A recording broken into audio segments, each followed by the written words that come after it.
David Hume's famous assertion that reason is, and ought only to be the slave of the passions, comes from his treatise of human nature, 1739 to 1740.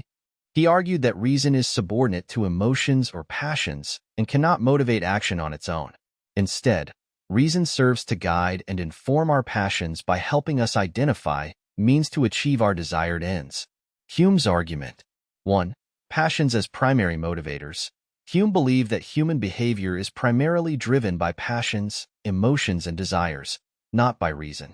For example, hunger, a passion, motivates us to seek food, while reason helps us find the best way to satisfy that hunger. 2. Reason's role. Reason's role is instrumental. It processes information and determines how best to act upon our emotions or desires. It cannot dictate what we should want or feel. 3. Value neutrality of reason. According to Hume, reason alone cannot generate moral values or preferences because it operates objectively and cannot prioritize one outcome over another without an emotional or passionate influence. Clinical evidence supporting Hume's view. Modern neuroscience and psychology provide evidence that aligns with Hume's philosophical insights. Here are some examples. 1. Emotion-driven decision-making. Damasio's somatic marker hypothesis. Neurologist Antonio Damasio's research shows that emotions play a crucial role in decision-making.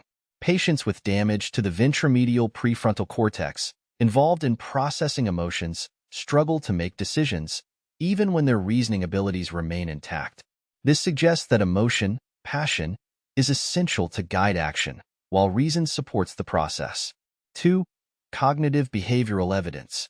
Studies in cognitive behavioral therapy, CBT, demonstrate that changing emotional responses to situations, passions, often leads to changes in thought patterns, rather than the reverse. For example, addressing fear or anxiety directly can help adjust how a person interprets certain situations. 3. Behavioral economics. Research by behavioral economists like Daniel Kahneman highlights how humans often make decisions based on emotional biases rather than rational deliberation, e.g., loss aversion, where the fear of loss outweighs logical calculations. 4. Neuroimaging studies. Functional MRI, fMRI, scans reveal that emotional centers of the brain, such as the amygdala and the ventromedial prefrontal cortex, are activated during moral or value-based decisions.